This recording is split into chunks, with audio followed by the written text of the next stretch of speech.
Start हो गई, बस आप लोग जवाब दीजिए, थोड़ा मुस्कुरा दीजिए, हमें पता चले कि आप लोगों तक आवाज़ पहुंच पा रही है। चलिए, सभी को जय हिंद, सभी को जय हिंद। चलिए, सभी को जय हिंद। तो चलिए स्टार्ट करते हैं आज की इस बेहतर सेशन को। और बेहतर सेशन होगा और आप लोग वीडियो को लाइक कर दीजिएगा, नए जुड़े हैं तो चैनल को सब्सक्राइब भी कर लीजिएगा, ठीक है। मच्छर तो परेशान करता ही है हमको पढ़ाते समय। चलिए देखिए, पहला क्वेश्चन आपसे कह रहा है, भारतीय संविधान के किस संशोधन अधिनियम ने पंचायती राज को एक संवैधानिक निकाय बनाया। Very very very IMP question दिया गया है और आप कहेंगे सर ये है आपका 73 नंबर का संशोधन, मतलब ऑप्शन नंबर आपका ए हो जाएगा। 1992 का जो 73 नंबर का संशोधन हुआ था, है ना, ये पंचायती राज को एक संवैधानिक निकाय प्रदान किया था। यहाँ पर भाग 9 में जो 11वां अनुसूची है उसको जोड़ा गया था, है ना। यहाँ पर अगर आपसे पूछे पंचायतों में कितने विषय हैं तो आप कहेंगे सर 29 विषय हैं। कितने हैं तो आपके 29 विषय हैं, ये भी आपको याद रख लेना है। 74 नंबर का जो संशोधन हुआ था उसमें क्या हुआ था, तो 74वें संविधान संशोधन 1992 कहते हैं नगर पालिकाओं के लिए संवैधानिक दर्जा आपका मिला था। दोनों चीज आपको याद रख लेना है। यहाँ पर अगला क्वेश्चन आपसे कह रहा है कि पानी के 4 डिग्री सेंटीग्रेड पर शरीर तैरता रहता है, यदि तापमान 100 डिग्री सेंटीग्रेड हो जाए तो क्या हो जाएगा।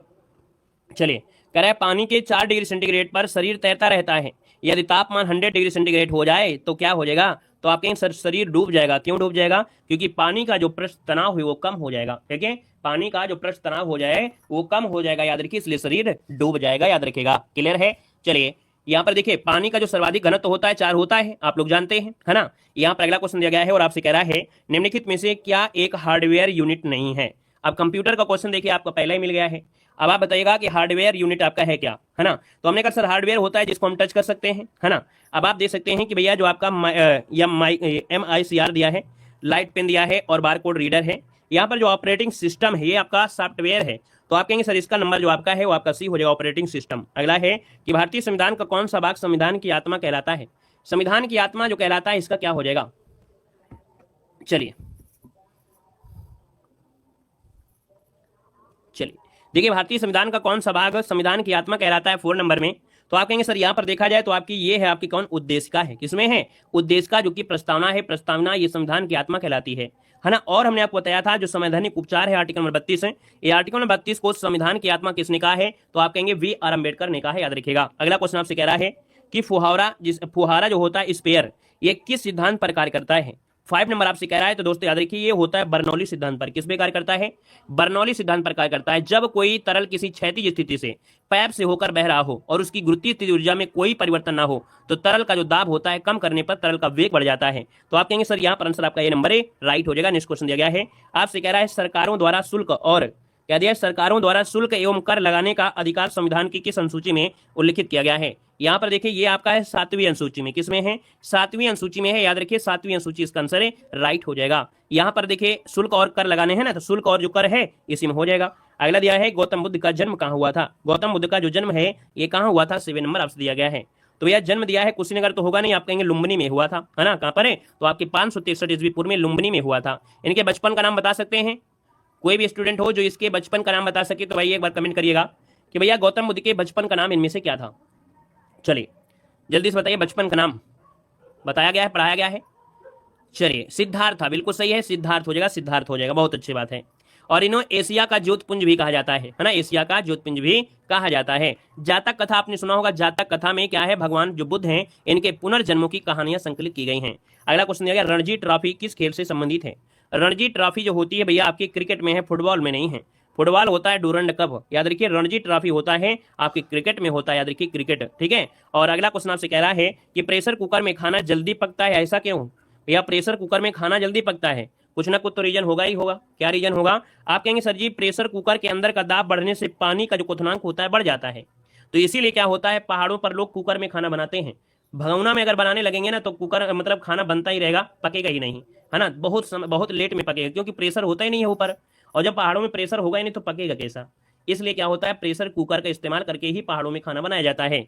यहाँ पर अगला दिया गया और आपसे कह रहा है निम्नलिखित में से किसे कंप्यूटर की मुख्य स्मृति या मेमोरी कहा जाता है। देख सकते हैं कंप्यूटर का दूसरा क्वेश्चन आपके सामने है ना। और आप लोगों को जब कंप्यूटर की क्लास देते हैं तो आप लोग पता नहीं सो जाते हैं रजाई ओढ़कर, है। जब आपको कहते हैं कि क्लास आपको ज्यादा से ज्यादा पढ़ना है ना, कंप्यूटर की क्लास दे रहे हैं तो आप क्यों नहीं पढ़ते भैया। बाद में 2 नंबर से रह जाओगे तो मुंह हिलाए घूमोगे और मम्मी से कहोगे मेरा नहीं हुआ है। तो इसलिए क्या है कि यहाँ पर आप लोग कंप्यूटर की क्लास जो आपको देते हैं उसको पढ़ा करें, ठीक है। क्लियर है। यहाँ पर देखो आपसे कह रहा है कि सर ये जो मुख्य स्मृति या मेमोरी है वो किसको कहा जाता है, तो ये जो आपका होता है रैम, है ना। क्या होती है, रैम होता है। रैम मतलब होता है यहाँ पर random access memory, random access memory होता है। क्लियर है। चलिए यहाँ पर देखिए अगला क्वेश्चन आपसे दिया गया है, अंतर्राष्ट्रीय तिथि रेखा जो आपका है इनमें से क्या है। चलिए अनूप आपको खाना बनवाएंगे, मालूम कहाँ, अंतरिक्ष में बनवा देंगे, इसलिए तुम सिर्फ पढ़ाई करिए, ज़्यादा इधर उधर की बातें करोगे ना तो फिर अंतरिक्ष में खाना बनाओगे, इसलिए तुम क्लास में आराम से पढ़ लिया करो, क्लास में तुम बातें ना किया करो, ठीक है। तुमको आज़ादी नहीं है इस क्लास में बोलने की, पढ़ाई की आज़ादी है, सिर्फ पढ़ाई किया करो, नहीं तो एरारो तुम्हें ढूंढा देंगे, ठीक है। चलिए देखो दिया अंतर्राष्ट्रीय तिथि रेखा जो आपका है यहाँ पर 11 नंबर में ऑप्शन क्या हो जाएगा। तो अंतर्राष्ट्रीय तिथि रेखा दोस्तों याद रखिए 180 देशांतर, याद रखिए इसका जो आंसर है आपका डी नंबर 180 अंश देशांतर जो दिया है ये अंतर्राष्ट्रीय तिथि रेखा है, जिसका ऑप्शन आ गया है यहाँ पर डी नंबर है वो आपका राइट हो जाएगा, ठीक है ना। और यहाँ पर अगला क्वेश्चन दिया गया है और आपसे कह रहा है इदुक्की बांध किस नदी पर आपका स्थित है। इदुक्की जो बांध है वो किस नदी पर स्थित है, 12 का ऑप्शन देना है। याद रखिए 12 का ऑप्शन में से क्या हो जाएगा 12 नंबर में। तो देखो इदुक्की जो आपका है आपके पेरियार नदी पर है, कहां पर है, पेरियार नदी पर है, इसका जो ऑप्शन है यहाँ पर आपका बी नंबर है, राइट हो जाएगा, आपका बी नंबर बनेगा। अगला दिया गया है कि चरक संहिता संबंधित है, चरक संहिता संबंधित है, यहाँ पर 13 का ऑप्शन जो बनेगा इनमें से क्या हो जाएगा। तो चरक संहिता देखिए आपकी चिकित्सा से संबंधित है, किसे है, चिकित्सा से संबंधित है। याद रखिए चरक संहिता आयुर्वेद का एक ग्रंथ है जो कि संस्कृत भाषा में लिखा गया है, याद रखिएगा। अगला क्वेश्चन आपसे दिया गया और आपसे कह रहा है निम्नलिखित में से किस ग्रह को लाल ग्रह के नाम से जाना जाता है। लाल ग्रह के नाम से किसको जानते हैं, शुक्र, बुध या मंगल। तो आप कहेंगे सर मंगल को जाना जाता है, मंगल में आयरन ऑक्साइड की मात्रा यहाँ पर ज्यादा है जिस वजह से ये लाल दिखाई देता है ना। और मंगल के दिन का जो आपका है मान वो अक्ष का झुकाव पृथ्वी के समान लगभग है, इसलिए कहते हैं संभावना है कि मंगल में भी जीवन हो सकता है। अगला क्वेश्चन आपसे कह रहा है निम्नलिखित में से बिजली का नवीकरणीय संसाधन में से कौन सा है। बिजली का नवीकरणीय संसाधन, नवीकरणीय संसाधन है तो नवीकरणीय हो जाएगा क्या, यहाँ पर पेट्रोलियम नहीं, कोयला नहीं, प्राकृतिक गैस नहीं है, क्योंकि ये चीजें खत्म हो सकती हैं। ये जो जल है, जल के माध्यम से बिजली आपकी उत्पादन किया जाता है ना। तो आप कहेंगे सर इसका जो आंसर है यहाँ पर आपका हो जाएगा ए नंबर, नवीकरणीय है जल, नवीकरणीय है जैसे आपका सौर ऊर्जा हो गया है ना, ये नवीकरणीय आती हैं जो आपके समाप्त नहीं हो सकती हैं। यहाँ पर अगला क्वेश्चन दिया गया है कि संविधान की प्रस्तावना में भारत को किस रूप में घोषित किया गया है। संविधान की प्रस्तावना में भारत को किस रूप में घोषित किया गया है। तो दोस्तों याद रखिएगा भारत में जो संविधान है ना, संविधान की प्रस्तावना में भारत को कहा गया है कि एक प्रभुत्व संपन्न समाजवादी पंथ निरपेक्ष और लोकतांत्रिक गणराज्य की यहाँ पर गणना की गई है। ऑप्शन नंबर आपका सी राइट हो जाएगा। अगला क्वेश्चन आपसे दिया गया और आपसे कह रहा है कि भारत के जो राज्य के नीति निर्देशक सिद्धांत हैं इनका उल्लेख संविधान के किस भाग में किया गया है। चलिए यहाँ पर देखिए आपका आंसर क्या हो जाएगा। तो कहेंगे सर 17 का ऑप्शन नंबर आपका हो जाएगा यहाँ पर बी नंबर है, ये जो भाग 4 है, भाग 4 में नीति निर्देशक तत्व आपके हैं। आर्टिकल नंबर आपके कहां से स्टार्ट होते हैं, तो कहेंगे सर जी 36 से लेके 51 तक आपके हैं। नीति निर्देशक तत्व की जो व्यवस्था है आपके संविधान में वो ली गई है आयरलैंड के संविधान से। कहां से, आयरलैंड के संविधान से लिया गया है। अगला क्वेश्चन आपसे दिया गया और आपसे कह रहा है ऑस्ट्रेलिया महाद्वीप में सबसे बड़ा दिन जो होता है ये कब होता है। क्वेश्चन नंबर 18 दिया गया है। उम्मीद है कि इसका जवाब आप सभी लोग यहाँ पर जरूर दे देंगे, जल्दी से बताइएगा ऑस्ट्रेलिया महाद्वीप में सबसे बड़ा दिन कब होता है। इस क्वेश्चन का जवाब अगर आप देते हैं तो समझेंगे कि नहीं आप लोग यहाँ पर मेहनत करते हैं, ज्योग्राफी में आपकी कमांड है, आप दिमाग से सोच के काम करते हैं। राधे राधे भैया, राधे राधे। चलिए 18 का जवाब जल्दी से दीजिएगा। चलिए बड़ा दिन हमने कहा था कंपेयर करना है अपने उत्तर भारत और दक्षिण से। हमने कहा सर यहाँ पर देखा जाए तो आपका जो यहाँ पर 22 दिसंबर है, 22 दिसंबर। तो दोस्तों यहाँ पर देखा जाए अपने भारत में ये जो आपका पड़ता है ऑस्ट्रेलिया कहाँ पड़ता है, ऑस्ट्रेलिया पड़ता है यहाँ पर पड़ता है दक्षिणी गोलार्ध में। तो जिस दिन यहाँ पर छोटा दिन होगा उस दिन अपने यहाँ पर बड़ा दिन होगा, है ना। तो अब आप समझ गए कि यहाँ पर आंसर आपका सी नंबर है, 22 दिसंबर है। तो दोस्तों 22 दिसंबर को ऑस्ट्रेलिया में सबसे बड़ा दिन होता है और अपने उत्तर भारत में 22 दिसंबर को क्या होता है, सबसे छोटा दिन होता है। तो याद रखिए ये दोनों क्या होते हैं, हमेशा अपोजिट आपको मिलेंगे, क्योंकि ये उत्तर में है, अपना भारत उत्तर हो गया और ये जो ऑस्ट्रेलिया है वो दक्षिणी गोलार्ध में है। ठीक है, अगला क्वेश्चन आपसे कह रहा है रमन मैग्सेसे पुरस्कार निम्नलिखित में से किस व्यक्ति के नाम पर दिया जाता है। चलिए यहाँ पर जवाब देना है, आपका आंसर इनमें से क्या बनेगा। चलिए रमन मैग्सेसे पुरस्कार जो आपका है किस व्यक्ति के नाम पर दिया जाता है। चलिए 19 नंबर जवाब देना है। 19 नंबर का ऑप्शन क्या हो जाएगा दोस्तों, ये हैं आपके फिलीपींस के एक भूतपूर्व राष्ट्रपति थे, है ना। यहाँ पर जो आंसर आ गया है बिल्कुल सही हो जाएगा। 1957 में ये आपके कह सकते हैं स्थापित किया गया था इस पुरस्कार को। अगला क्वेश्चन आपसे दिया गया है कि निम्नलिखित जंतुओं में से किसमें 3 प्रकोष्ठ वाला हृदय होता है। 3 प्रकोष्ठ वाला हृदय होता है, जैसे मनुष्य का 4 होता है, वैसे भैया यहाँ पर जो आपका है कौन, मेढक। मेढक जो होता है, मेढक के हृदय में 3 भाग होते हैं। ठीक है, 3 प्रकोष्ठ होते हैं, याद रखिएगा। 2 अलिंद होता है और एक निलय होता है, याद रखिएगा। ठीक है, और इसका वैज्ञानिक नाम बता सकते हैं, वैज्ञानिक नाम होता है राना टिग्रीना, है ना। एम्फीबिया वर्ग का अर्थात उभयचर वर्ग का ये आपका प्राणी है। अगला क्वेश्चन दिया गया है कि मानव की आंख में निकट दृष्टि दोष को ठीक किया जा सकता है। निकट दृष्टि दोष को क्या ठीक कर सकते हैं, कैसे कर सकते हैं। तो कहेंगे सर यहाँ पर निकट है, तो इसका मतलब सही अवतल लेंस का प्रयोग करके निकट दृष्टि दोष, ऑप्शन आपका हो जाएगा बी नंबर। अब हम जड़ से समाप्त नहीं कर पाएंगे, चश्मा के माध्यम से ही कर पाएंगे, लेंस के माध्यम से ही कर पाएंगे, ठीक है ना। अगला क्वेश्चन यहाँ पर दिया गया है, आपसे कह रहा है यहाँ पर कि अकबर के नवरत्नों के बारे में कौन सा सही ढंग से मेल नहीं खाता है। 22 नंबर आपसे कह रहा है मेल नहीं खाता है। तो चलिए, कह रहे अबुल फजल ये अकबर के वजीर थे और अकबर के शासनकाल में अकबरनामा के लेखक हैं, बिल्कुल सही है। अगला, राजा मान सिंह अकबर के वित्त मंत्री थे। क्या ये वित्त मंत्री थे? आपको लग रहा है कि आप वित्त मंत्री थे? वित्त मंत्री तो राजा टोडरमल थे, है ना, जिन्होंने आईने दासाला अर्थात जब्ती प्रणाली शुरू किया था। ये जो मान सिंह थे आमेर के राजा, है ना, भारमल के पौत्र थे। ये सेनापति थे दोस्तों और मनसबदार थे। तो ये सेनापति थे, याद रखिए सेनापति, याद रखिए सेनापति आपके थे, इसलिए ऑप्शन नंबर आपका बी नंबर आपका गलत हो गया है।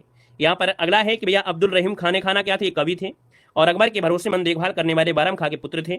मुल्ला दो प्याजा जो थे वो आपके मुगल सम्राट अकबर के मुख्य सलाहकारों में से थे।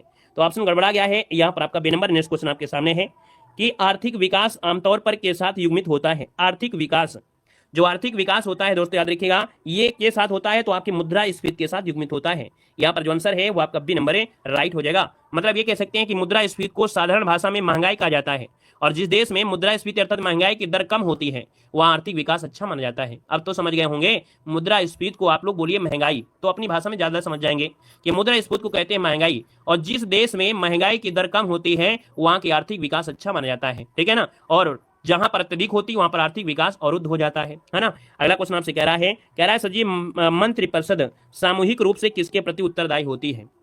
मंत्रिपरिषद सामूहिक रूप से उत्तरदायी होती है और ये होती है आपकी लोकसभा के प्रति होती है। देखिए आप सभी का जवाब बिल्कुल सही आ रहा है, आपका जवाब हो गया यहाँ पर आपका सी नंबर है। अगले क्वेश्चन को आते हैं। क्वेश्चन आपसे अगला पूछा गया और आपसे दिया गया है, कह रहा है सर जी भारत को प्रथम नोबेल पुरस्कार इनमें से किस क्षेत्र में लिए दिया गया था? भारत को जो प्रथम नोबेल पुरस्कार मिला था ये किस क्षेत्र के लिए दिया गया था? चलिए यहाँ पर साहित्य के लिए बिल्कुल सही जवाब है ना, बिल्कुल सही जवाब दिया है। 1913 में रविन्द्रनाथ टैगोर को साहित्य के लिए एक गीतांजलि के लिए दिया गया था, बहुत अच्छे। अगला बताइएगा, ओरिजिन ऑफ स्पीच पुस्तक के लेखक कौन है? ओरिजिन ऑफ स्पीच पुस्तक के जो लिखा है वो किसने लिखा है? यहाँ पर जो आंसर है राइट इनमें से क्या हो जाएगा? चलिए यहाँ पर 26 नंबर दिया है, 26 का ऑप्शन क्या हो जाएगा? यहाँ पर देखिए आपका जो 26 नंबर है वो ऑप्शन सी हो जाएगा, याद रखिएगा चार्ल्स डार्विन। चार्ल्स डार्विन यहाँ पर जो आंसर है वो राइट क्या हो जाएगा? चार्ल्स डार्विन, इसका आंसर सी राइट हो जाएगा। यहाँ पर अगला क्वेश्चन दिया गया है, लघु उद्योगों के लिए सर्वोच्च वित्त निकाय इनमें से कौन सा है? लघु उद्योगों के लिए सर्वोच्च वित्त निकाय जो आपसे पूछा गया है, तो भैया ये जो होता है आपका सिडबी। सिडबी का नाम सुना है ना, सब लोगों ने सुना है। देखिए जो लघु उद्योग में सर्वोच्च वित्त निकाय है आपकी यही है, अर्थात भारतीय लघु उद्योग विकास बैंक कहते हैं। 1990 में इसकी स्थापना की गई थी, है ना। इसका जो मुख्यालय आपके लखनऊ में है, तो इसलिए आपको याद रख लेना है ये पूर्ण स्वामित्व वाली एक सहायक बैंक के रूप में कार्य करता है, भारतीय औद्योगिक विकास बैंक, है ना। मुख्यालय कहां पर है? लखनऊ है। अगला क्वेश्चन दिया गया, निम्नलिखित में से कौन से संत शिवाजी के समकालीन थे? शिवाजी के समकालीन पूछा गया है, और शिवाजी के समकालीन जो थे वो थे भैया तुकाराम। आपने नाम सुना होगा तुकाराम, ठीक है, तुकाराम इसका आंसर है, राइट हो जाएगा। और भक्ति आंदोलन से आपके जुड़े रहे हैं। यहाँ पर अगला क्वेश्चन दिया गया है कि निम्नलिखित में से कौन से चिपको आंदोलन के साथ जुड़े हुए थे? चिपको आंदोलन के साथ जुड़े हुए इनमें से आपके कौन थे? यहाँ पर देखिए 29 नंबर में, तो शायद यहाँ पर कूट दिया गया है और कूट दिया गया है, तो चलिए फिर कूट में बताइएगा यहाँ पर क्या क्या सही होगा। चलिए 29 नंबर आपको बताना है। यहाँ पर देखिएगा तो आप कहेंगे सुंदरलाल बहुगुणा तो आपके थे ही थे, साथ में यहाँ पर चंडी प्रसाद भट्ट भी थे, ठीक है, चंडी प्रसाद भट्ट भी थे। और यहाँ पर मेधा पाटेकर तो भैया आपके नहीं जुड़े हैं, है ना, मेधा पाटेकर आपके नहीं जुड़े हैं। याद रखिए यहाँ पर जो आपका है आपका ए नंबर और बी नंबर है, मतलब ऑप्शन नंबर आपका डी यहाँ पर राइट हो जाएगा, याद रखिएगा, ठीक है ना, क्लियर है। अगला क्वेश्चन बताइएगा, नेक्स्ट क्वेश्चन दिया गया, देखो ये भू आंदोलन से थे और ये नर्मदा आंदोलन से जुड़े हुए थे। अगला है कि यदि आरबीआई नगद कोष अनुपात को घटा दे तो साख सृजन पर क्या असर होगा? देखिए 30 नंबर दिया है। हमने आपको बताया था कि अगर ऐसे क्वेश्चन को अगर आप गलत कर देते हैं, जिस चीज को हमने रटा दिया है ना, यहाँ पर नए हैं तो कोई बात नहीं, लेकिन पुराने स्टूडेंट अगर है इस क्वेश्चन का जवाब बिल्कुल सही देंगे। हमने कहा था जब भी कभी नगद कोषानुपात की बात करें, साख की बात करें, और जब ये घटा देता है तो भैया साख सृजन क्या होता है? बढ़ जाता है। तो आप कहेंगे सर 30 नंबर का ऑप्शन बनेगा सी नंबर, बढ़ जाएगा। यहीं पर नगद कोषानुपात अगर बढ़ा दिया जाए तो साख सृजन क्या हो जाएगा? घट जाएगा। तो जब यहाँ पर घटने की बात करें तो बढ़ना बताना, जब बढ़ने की बात करें तो घटना बताना है, याद रखिएगा।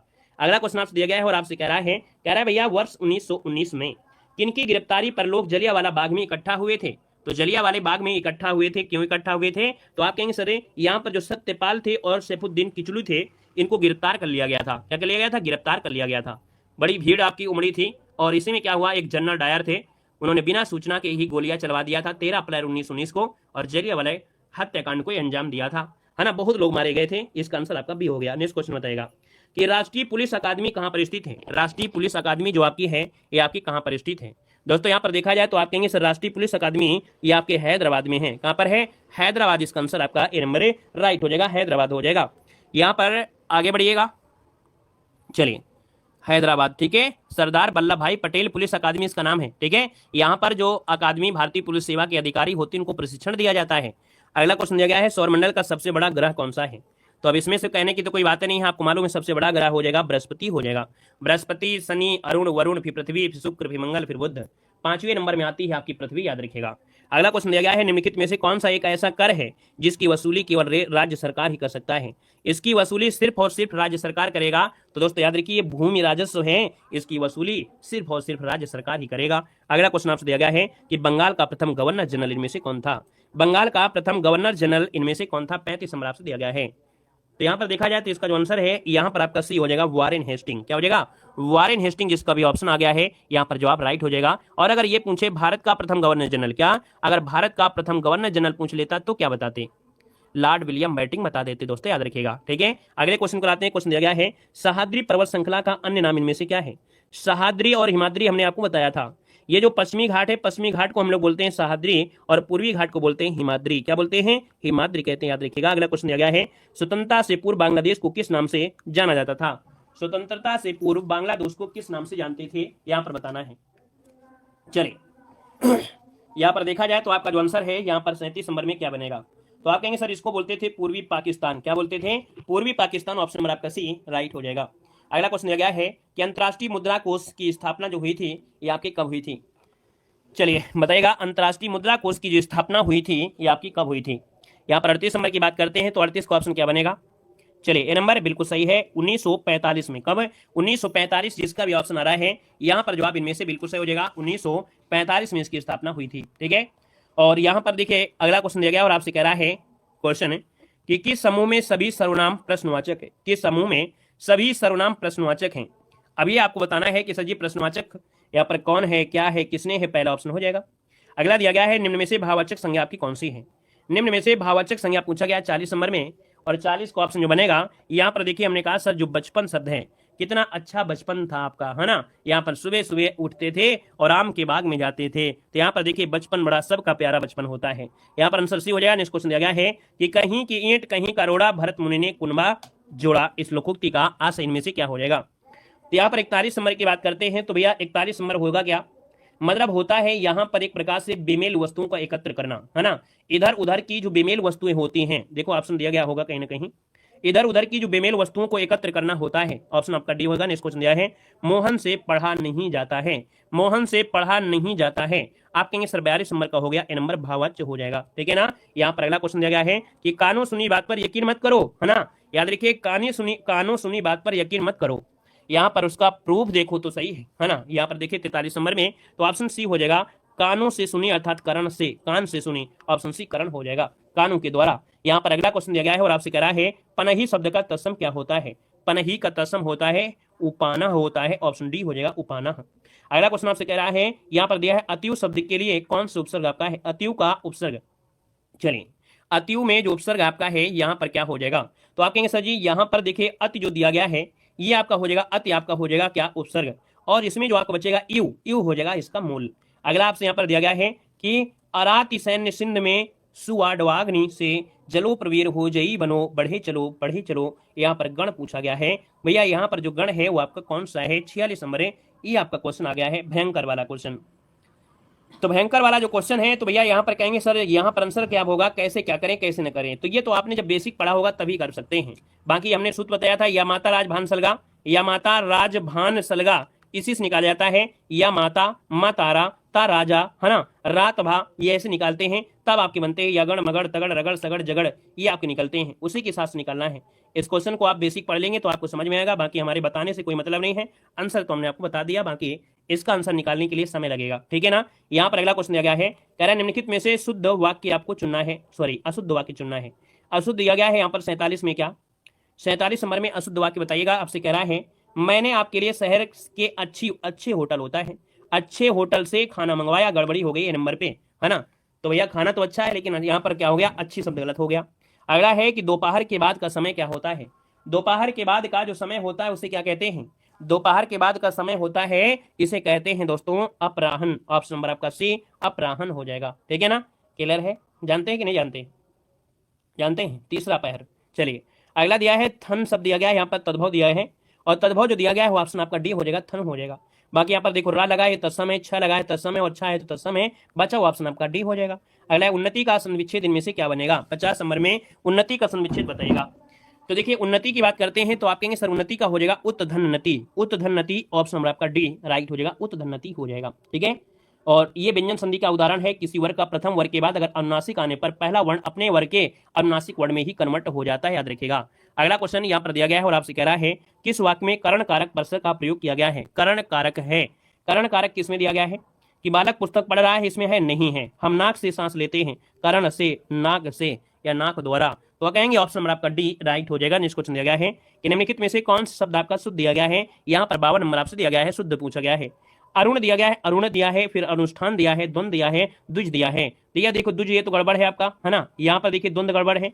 अरुण में दोस्तों क्या होता है, इसमें जो रू होता है वो ऐसे होता है, ये बड़ा रू नहीं होता है, तो बना है आपका बी नंबर, अनुष्ठान हो जाएगा बी नंबर। अगला है हरिपद के नाम से प्रसिद्ध सरसी छंद में होती हैं। हरिपद के नाम से प्रसिद्ध सरसी छंद हैं, इसमें जो होती हैं वो आपकी होती क्या हैं। तो याद रखिए इसको भी रट्टा आपको मारना पड़ेगा 53 नंबर में, लेकिन इतने कठिन क्वेश्चन आपको मिलेंगे नहीं। याद रखिए यहाँ पर 27 मात्राएं होती हैं, 16-11 प्रयति होती है और अंत में गुरु और लघु हो जाएगा। अगला क्वेश्चन आपसे दिया गया है अत्याचार के लिए संविच्छेद क्या होता है। अत्याचार अतिधनाचार, अत्याचार कहां पर है, ऑप्शन बनेगा यहाँ पर आपका सी नंबर राइट हो जाएगा, सी नंबर आपका बन जाएगा, यण संधि आपकी होगी। अगला है शिकारी के लिए सही पर्यायवाची आपको बताना है। जो शिकारी होते हैं वो भैया क्या होते हैं, आखेटक तो होते ही होते हैं, अहेरी भी कहते हैं और इनको वधिक कहते हैं। क्या कहते हैं, वधिक। तो आंसर आपका सी हो जाएगा, वधिक, अहेरी और अखेटक, ऑप्शन सी बनेगा। अगला है लड़के ने पुस्तक पढ़ी है, वाक्य का काल पहचानना है। लड़के ने पुस्तक पढ़ी है ना, तो पढ़ी है इसका मतलब कह सकते हैं ये वर्तमान है और पढ़ा है इसका मतलब ये क्या हो गया है, पूर्ण वर्तमान काल, ऑप्शन नंबर आपका बी हो जाएगा। अगला है कौन शब्द आपका देशज नहीं है। 57 नंबर में देशज नहीं है, यहां पर देखिए इसका आंसर क्या हो जाएगा। चलिए 57 नंबर में तो भैया देखिए आपका ढिवई है, पगड़ी है, ढोर है, लेकिन पुष्कर नहीं होगा, है ना। यहाँ पर जो पुष्कर है ये तत्सम शब्द आपका होगा। अगला क्वेश्चन दिया गया है, कह रहा है दिए गए वाक्य में त्रुटि अंश आपको बताना है और त्रुटि ना हो तो आपको टी लगा देना है। धनवान को व्यर्थ बेकार में सहायता देकर कोई लाभ ना होगा। उम्मीद है ये आंसर आपको समझ में आ गया होगा अब तक, है ना। यहाँ पर जो आंसर है आप सभी का लगभग सही हो गया होगा। हमने कहा धनवान को व्यर्थ और बेकार में, ये शब्द आपका 2 बार कैसे दे दिया है, 2 नहीं लगेगा, है ना, ये गड़बड़ी मिल गई है। अगला दिया गया है सही युग्म आपको चुनना है। पश्चिमी हिंदी दिया है खड़गोली, बिहारी हिंदी दिया है मारवाड़ी, गलत हो गया है क्योंकि बिहारी हिंदी में मारवाड़ी नहीं होता है, मारवाड़ी होता है आपकी किसमें, राजस्थानी हिंदी में होता है, गड़बड़ी हो गई बी नंबर में। पूर्वी हिंदी आपकी गढ़वाली है, अरे गड़बड़ हो रहा है। सही युग्म दिया है आपसे, कह रहा पश्चिमी हिंदी खड़ी बोली, मतलब पहला ऑप्शन सही है क्या भाई, पहले ऑप्शन सही है, क्यों, क्योंकि मारवाड़ी आपकी राजस्थानी है, गढ़वाली मतलब पहाड़ी हिंदी है, बघेली आपकी पूर्वी हिंदी है। ना तो बी सही है, ना तो सी है, ना तो डी सही है, ए नंबर आपका सही दिया गया है। बहुत अच्छे गद्यांश दिया गया है, गद्यांश को आगे करते हैं। राष्ट्र के सर्वांगीण विकास की बात हो रही है, पढ़ेंगे और आंसर इसी से मिल जाएंगे। यहाँ पर अगला क्वेश्चन आपसे दिया गया है कि कौन सा वर्ण अघोष दिया गया है। अघोष वर्ण क्या होता है, हमने कहा सर अघोष होता है किसी वर्ग का जो पहला और दूसरा वर्ण होता है, अघोष कहते हैं। अब यहाँ पर देखिए अघोष जो दिया गया है वो कौन सा दिया गया, क ख, मतलब यहाँ पर 65 नंबर का ऑप्शन पहला ही हो जाएगा, यही हो जाएगा, अघोष हो जाएगा। अगला क्वेश्चन दिया गया है कि हनुमान जी की पूंछ में लगन न पाई आग, लंका सगरी जल गई, गए निशाचर भाग, अलंकार पूछा है, 66 नंबर दिया है। तो 66 का ऑप्शन क्या बनेगा, यहाँ पर देखिए आपका जवाब ये हो जाएगा अतिशयोक्त अलंकार, क्या हो जाएगा, अतिशयोक्त हो जाएगा। यहाँ पर अगला क्वेश्चन दिया गया है, कह रहा है कि भूत वर्तमान भविष्य को देखने वाले को क्या कहते हैं। जो भूत देख ले, भविष्य देख ले, वर्तमान भी देख ले, इनको कहते हैं क्या, 67 नंबर का ऑप्शन होता है त्रिकालदर्शी, क्या बोलते हैं, त्रिकालदर्शी कहते हैं, ऑप्शन ए बनेगा। अगला क्वेश्चन दिया गया है कि नीचे दिए गए शब्दों का अर्थ आपको बताना है। असाध्य और असाध्य दिया है, असाध्य और असाध्य दिया गया है, यहाँ पर 68 का ऑप्शन क्या हो जाएगा। चलिए देखिए 68 नंबर का ऑप्शन में से क्या बनेगा। देखिए असाध्य मतलब होता है कठिन और असाधु मतलब होता है दुष्ट। यहाँ पर जो आंसर है 68 नंबर में वो ऑप्शन डी वाला हो जाएगा। नेक्स्ट क्वेश्चन दिया है राजमहल शब्द कैसा है। राजमहल शब्द जो है ये कैसा है, राजमहल, राजमहल ये 2 शब्दों से, राज संस्कृत है, महल अरबी है, अर्थात 2 भाषाओं से मिलकर बना शब्द यहाँ पर संकर होता है, ऑप्शन डी नंबर राइट हो जाएगा। अगला क्वेश्चन दिया गया है और आपसे दिया गया है यहाँ पर क्या कि गीतावली, कृष्ण गीतावली नामक काव्य ग्रंथ के रचयिता इनमें से कौन है। कृष्ण गीतावली नामक काव्य ग्रंथ के रचयिता दोस्तों बताना है, इसका आंसर क्या होगा। तो आप कहेंगे सर 70 का ऑप्शन बनेगा ए नंबर है, यहाँ पर तुलसीदास हो जाएगा। क्या हो जाएगा? तुलसीदास इसका जो आंसर है यहाँ पर बिल्कुल सही जवाब हो जाएगा, तुलसीदास हो जाएगा। ठीक है ना, क्लियर है? चलिए और बताइए अगले क्वेश्चन की ओर। अगला क्वेश्चन दिया गया है कि या लकुटी और कामरिया पर राज तिहुपुर को तजिडारो, यहाँ पर छंद पूछा गया है। आपका जो छंद है यहाँ पर दोस्तों आपका आंसर क्या हो जाएगा? तो 71 नंबर आपसे दिया गया है और 71 की बात करते हैं तो ऑप्शन क्या बनेगा? चलिए 71 नंबर क्या बनेगा? देखिए 71 नंबर का ऑप्शन जो आपका दिया है ये है आपका सवैया। क्या है? ये सवैया है। ये सवैया होता क्या है? तो सवैया में 32 मात्राएं है ना, और 23 वर्ण वाला ये सवैया छंद होता है। यहाँ पर जो आपका आंसर है वो आपका बनेगा आपका बी नंबर है। बाकी लगभग 32 मात्राएं अगर आपको गिन लेना है लगभग पहुंच जाएंगी। यहाँ पर जैसे आपका 2 है, सिंगल है, फिर सिंगल है, फिर डबल हो जाएगा है ना, तो इस प्रकार से लगभग आप 32 में पहुंचेंगे, ये सवैया हो जाएगा। कौन रोक सकता है उसकी गति, गरज उठते तब नेह कौन रोक सकता है विपुल नाद। यहाँ पर आपसे पूछा है कि भैया यहाँ पर जो आपका है कौन है, तो आपसे पूछा है अलंकार क्या है। 72 नंबर का जो आंसर है यहाँ पर आपका आंसर नंबर क्या हो सकता है? क्या इस क्वेश्चन का जवाब आप बिना देखे बता सकते हैं? चलिए परिभाषा लिखना है लिख सकते हैं, कोई दिक्कत नहीं है कि कवैया सवैया कविता का एक छंद है जो किसी प्रसंग में लिखा गया है। जो आप लिख रहे हैं बिल्कुल सही लिख रहे हैं। यहाँ पर आपसे पूछा गया इसका जो आंसर है बिना ऑप्शन के क्या दे सकते हैं, तो आप कहेंगे बिना ऑप्शन के दे सकते हैं क्योंकि यहाँ पर प्रश्न लगा है। और जब भी कभी अलंकार पूछे और रिपीट शब्द में आपका प्रश्न लगा हो तो ये प्रश्न अलंकार होता है, याद रखिएगा। या तो आपका दुरुक्ति हो जाएगा है ना, जब आपका दुरुक्ति लगा है और प्रश्नवाचक नहीं दिया है तो आप कहेंगे सर इसका आंसर अब भी हो जाएगा प्रश्नवाचक हो जाएगा, क्योंकि प्रश्नवाचक लगा हुआ था। ये सबसे आसान होता है। एक और अजगरे लखी एक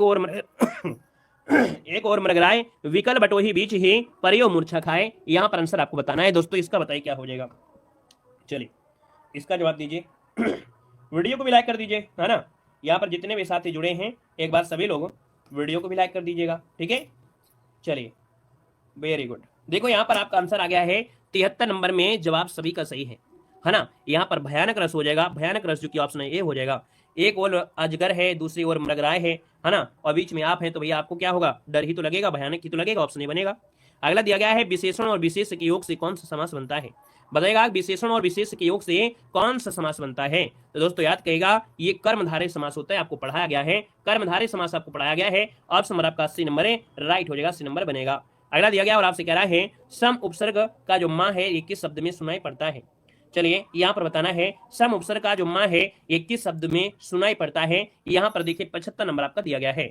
तो 75 की बात करते हैं तो दोस्तों याद रखिएगा यहाँ पर जो आंसर है वो राइट क्या हो जाएगा। यहाँ पर देखिए आपका जो आंसर है 75 नंबर का आंसर इनमें से क्या हो जाएगा।